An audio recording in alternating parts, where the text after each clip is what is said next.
네, 오늘은 예수님이 오신 이유란 제목으로 말씀을 함께 나누고자 합니다. 날씨는 춥고 이 나라의 상황은 어수선한데 성탄의 시즌에 이곳에 오신 여러분 모두를 환영하고 축복합니다. 저는 어린 시절 1년 내내 성탄절을 기다렸습니다. 크리스마스가 주는 그 설렘과 기쁨이 얼마나 큰지 그때 보았던 교회의 풍경, 그리고 함께했던 성도들의 모습, 새벽을 깨우며 집집마다 성탄 찬송을 불렀던 그 순간들, 평생 잊을 수 없는 성탄의 추억들이 지금도 생생하게 떠오르고 있습니다. 여러분은 크리스마스 하면 어떤 추억이 떠오르십니까? 저는 오늘 전 세계인의 축제가 된 이 크리스마스의 의미를 여러분과 함께 나누고 싶습니다. 성탄절은 원래 하나님이신 예수님이 인간의 몸을 입고 이 땅에 오신 날인데, 왜 예수님은 굳이 신이신데 인간의 몸을 입고 이 세상에 오셨을까요? 예수님이 인간의 육체를 입고 세상에 오신 이유는 우리를 죄에서 구원하기 위해서입니다. 죄 이야기를 하면 일반적으로 사람들은 좋아하지 않습니다. 도대체 내가 무슨 죄를 지었다는 거야? 나처럼만 착하게 살라고 해. 네, 물론 맞습니다. 그렇게 생각하는 분들은 특별한 잘못 없이 원만하게 잘 살고 있는 분들입니다. 그러나 성경에서 말씀하는 죄는 단지 겉으로 드러나는 행위의 죄를 말하는 게 아닙니다. 물론 그것도 죄이기는 하지만 근본적인 죄는 사람이 자기를 지으신 하나님이 없는 것처럼 사는 것을 말합니다. 여러분, 부모가 자녀를 사랑으로 낳아 길렀는데 자녀가 부모를 무시하고 살면 그것을 두 글자로 뭐라고 하죠? 불효라고 하죠. 불효. 마찬가지로 하나님은 인간을 사랑으로 창조하시고 생명을 주셔서 지금까지 우리가 이 땅에 살아오게 하셨는데, 사람이 그 하나님을 무시하고 요즘 말로 하면 생까고, 그리고 하나님이 없는 것처럼 산다면 그게 바로 불효요, 근본적인 죄라는 것입니다.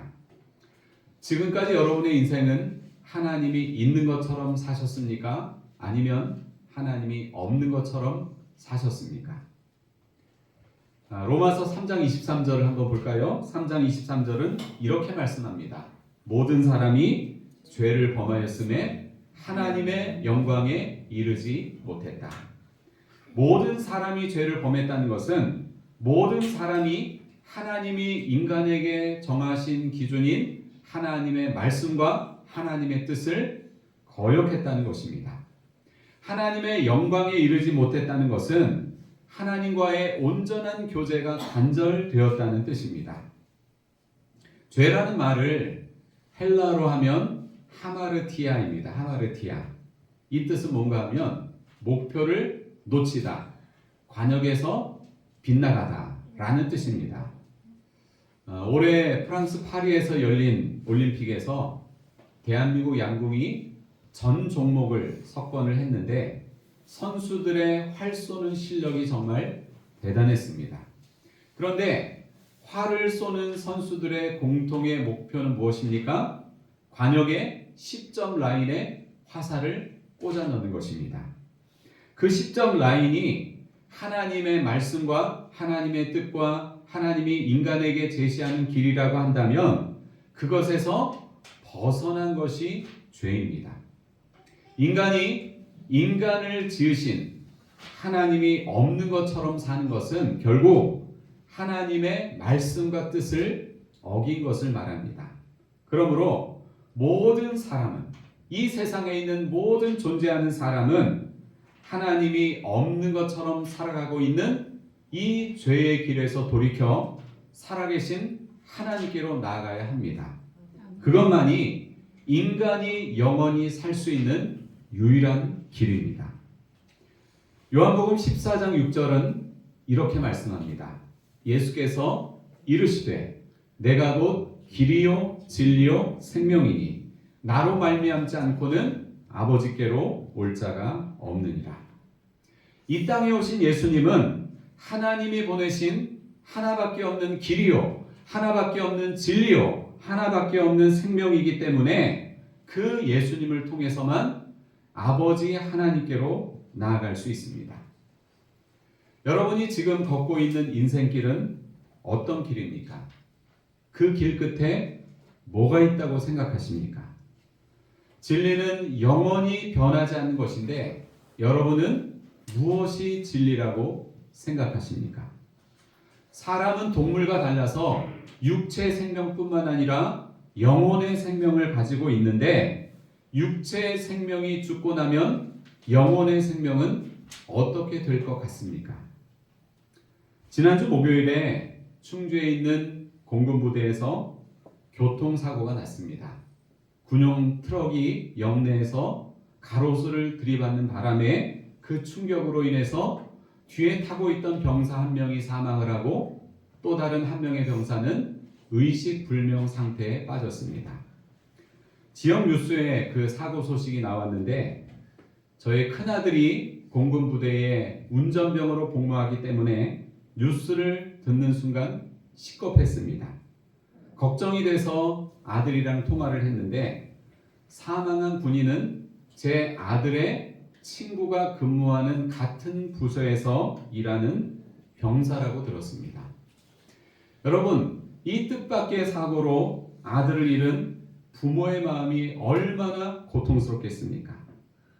젊고 건강한 청년에게 그런 일이 일어날 줄 누가 상상이나 했겠습니까? 이처럼 죽음이라고 하는 것은 멀리 있지 않습니다. 우리 곁에 늘 죽음의 그림자가 도사리고 있습니다. 야고보서 1장 15절은 이 앞에 PPT를 보시면 이렇게 말씀하죠. 욕심이 잉태한 즉 죄를 낳고 죄가 장성한 즉 사망을 낳느니라. 그 다음 로마서 6장 23절도 이렇게 말씀하고 있습니다. 죄의 삭은 사망이요 하나님의 은사는 그리스도 예수 우리 주 안에 있는 영생이니라. 이 두 가지 말씀은요, 우리 인간이 죄를 계속해서 짓다 보면 그 죄로 말미암아 사망에 이르지만 그리스도 예수 안에 있으면 영생한다는 것입니다. 요한복음 3장 16절 말씀을 우리 다 같이 읽으시겠습니다. 시작.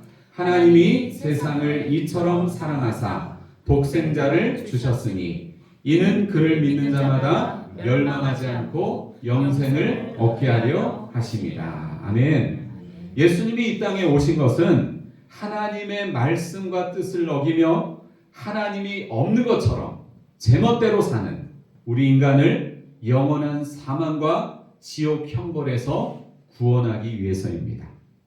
예수님이 십자가에서 흘리신 그 피가 인간의 모든 죄를 용서하고 영생과 구원의 길로 인도합니다.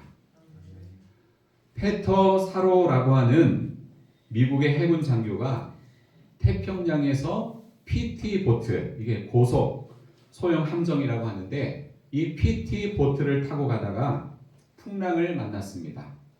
바다는 무섭게 포효하는데 어느 순간 눈을 떠보니 그의 몸은 캄캄한 망망대해에서 작은 판자 조각을 의지한 채 떠내려가고 있었습니다. 다리에 통증이 왔고 어느덧 여명이 비치고 있었는데 갑자기 페터 주위에 수많은 상어들이 둘러싸고 있었습니다. 그는 너무도 무서워서 정신을 잃을 지경이었습니다. 상어떼가 몰려든 것은 페터의 다리에서 흐르는 피 때문이었습니다. 페터는 어릴 때 주일학교에 다닌 적이 있었는데 그 순간이 너무 무서워서 하나님께 살려달라고 간절하게 기도했습니다. 그런데 이상한 일이 일어났습니다.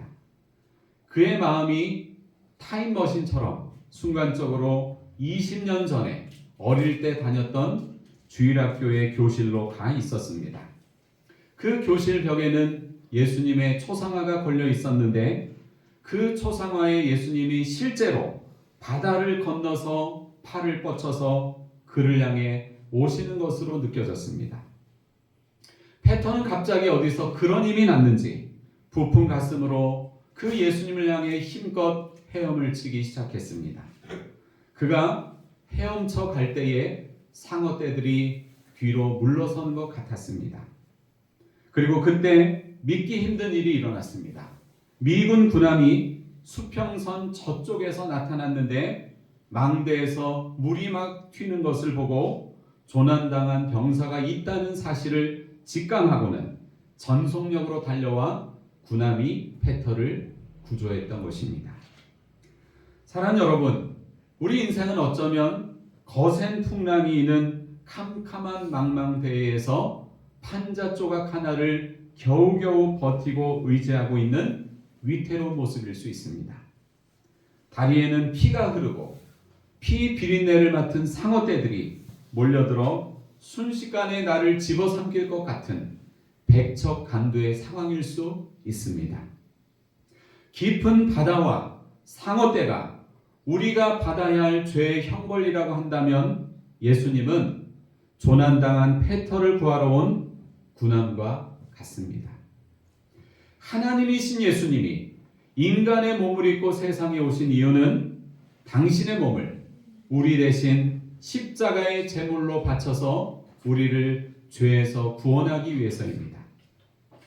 여러분이 앞으로 살아갈 인생의 시간이 얼마나 남았습니까? 이 땅에서 우리가 천년 만년 살 것 같지만 인생의 시간은 순식간에 지나가 버리고 어느새 우리는 죽음의 문턱에 이를 것입니다. 그때가 임박하기 전에 인간의 유일한 길이요 진리요 생명이신 예수 그리스도를 나의 구주와 주님으로 영접하셔서 영생과 구원을 누리는 여러분이 되시기를 축복합니다. 아멘. 예수님이 인간의 몸을 입고 이 세상에 오신 또 다른 이유는 우리와 함께 하시기 위해서입니다. 오늘 본문의 23절을 우리 같이 앞에 보시면서 읽겠습니다. 시작. 보라, 처녀가 잉태하여 아들을 낳을 것이요 그의 이름은 임마누엘이라 하리라 하셨으니 이를 번역한즉 하나님이 우리와 함께 계시다 함이라. 아멘. 여러분, 예수라고 하는 이름의 뜻이 뭔지 아세요? 예수, 이에수스, 이게 헬라어인데요. 여호와는 구원이시다, 그런 뜻입니다. 그러니까 예수님은요 인간의 유일한 구원자로 세상에 오신 것입니다. 그리고 예수님의 이름, 별칭이라고 할 수 있는데 오늘 본문에서 뭐라고 했습니까? 네 글자로 임마누엘. 이게 앞에다가 뭘 붙이면은 욕이 돼요. 네. 야를 붙이면은 욕이 될 수 있습니다. 제가 어릴 때 그러고 막 장난을 쳤는데 이 임마누엘은요 이게 원래 히브리어입니다. 구약 성경에 기록된 히브리어에서 나온 말인데 이 말을 번역하면 23절에 아예 번역한 내용까지 나와 있죠. 하나님이 우리와 함께 계시다는 뜻입니다. 예수님은 하나님과 동등하신 분이고 육체가 없으신 영적인 존재입니다. 그런데 예수님은 인간을 사랑하고 인간을 구원하기 위해서 겸손한 마음으로 자기를 낮추시고 사람의 모양으로 세상에 오셨습니다. 이것을 어려운 말로 성육신이라고 합니다. 이룰 성육신 해서 육신을 이루셨다. 이래서 성육신이라고 말을 합니다. 이처럼 성육신 하신 예수님은 사람들과 같이 되셨고 결국 십자가에서 자신의 육체가 피 흘려 죽으심으로 모든 사람에게 구원의 길을 열어주셨습니다. 빌립보서 2장 6절부터 8절은 이렇게 말씀합니다. 그는 근본 하나님의 본체시나 하나님과 동등됨을 취할 것으로 여기지 아니하시고 오히려 자기를 비워 종의 형체를 가지사 사람들과 같이 되셨고 사람의 모양으로 나타나사 자기를 낮추시고 죽기까지 복종하셨으니 곧 십자가에 죽으심이라. 아멘. 사랑하는 여러분, 죄 때문에 멸망받을 우리 인간을 구원하기 위해서 신이 인간이 되고 그 신이 인간에게 죽임 당하는 게 이게 말이 됩니까? 일반 종교에서는 결코 있을 수 없는 일입니다. 그런데 도저히 말이 안 되는 그 일을 예수님은 기꺼이 우리를 위해서 행하셨습니다.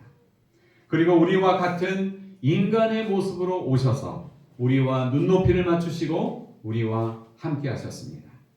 지금은 성령님을 통해서 신자들에게 24시간 365일 동안 주님은 동행하고 계십니다. 사랑하는 여러분, 오늘 여러분의 인생을 한번 돌아보세요.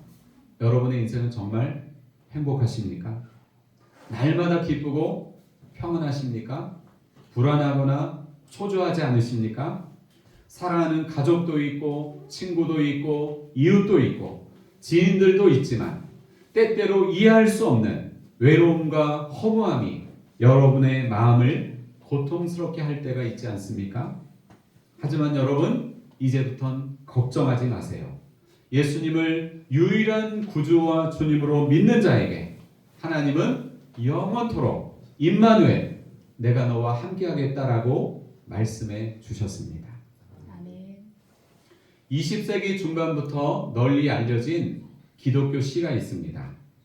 모래 위의 발자국이라고 하는 시인데요. 이 시를 바탕으로 해서 작곡이 된 찬양도 있습니다.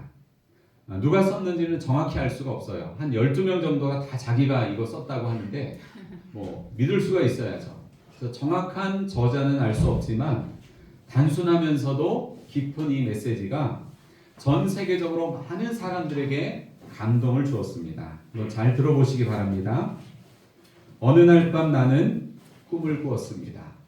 나는 주님과 함께 해변을 걷고 있었습니다. 하늘에는 내 인생의 장면들이 비춰지고 있었습니다. 그리고 모래 위에는 두 사람의 발자국이 남아 있었습니다. 하나는 내 발자국이고 다른 하나는 주님의 발자국이었습니다. 내 인생의 마지막 장면이 비쳤을 때 나는 모래 위를 돌아보았습니다. 그런데 인생의 여정 중 가장 어려운 순간마다 발자국이 하나뿐이었습니다. 나는 이 사실에 놀라 주님께 물었습니다. 그리고 PPT를 보여주세요. 주님께 이렇게 물은 거예요. 주님, 제가 당신을 따르겠다고 결심한 후 제 인생의 모든 날 동안 저와 함께 걸으신다고 약속하지 않으셨습니까? 그런데 왜 제가 가장 힘들고 고통스러운 순간에는 발자국이 하나뿐입니까? 그때는 저를 떠나신 것입니까? 그러자 주님은 대답하셨습니다. 그 다음 PPT 나오죠? 내 사랑하는 아이야, 내가 너를 결코 떠난 적이 없다. 내가 고통과 시련을 겪었던 그 순간 발자국이 하나뿐이었던 것은 내가 너를 업고 갔기 때문이란다. 사랑하는 여러분, 하나님은 우리 눈에 보이진 않지만 기쁠 때나 슬플 때나 외로울 때나 또 눈물 흘릴 때나 허무할 때나 한숨 쉴 때나 차마 가족들에게 말 못할 깊은 절망 속에 있을 때에도 언제나 우리와 함께 하시는 임마누엘의 하나님이십니다. 아멘. 성탄의 시즌을 맞이해서 이 자리에 오신 여러분 정말 잘 오셨습니다. 여러분을 정말 환영하고 축복합니다. 아멘. 이곳에 오신 여러분에게 제가 정말 간절히 원하는 것은 우리를 죄에서 구원하고 영원히 우리와 함께 하시기 위해 이 땅에 오신 예수 그리스도를 자신의 구주와 주님으로 영접하고 믿는 것입니다. 아멘. 잠깐 있다 사라질 100년의 인생을 위해 살지 마시고 영원한 삶을 위해 지금 이 순간 예수님을 믿고 주님과 동행하는 삶을 사시기를 예수님의 이름으로 축원합니다. 아멘. 저와 같이 기존의 모든 성도들과 같이 여러분 예수님을 함께 믿고 그 영원한 생명과 영원한 행복의 길을 걸어가시기를 정말 간절히 소망합니다. 아멘. 기도하시겠습니다.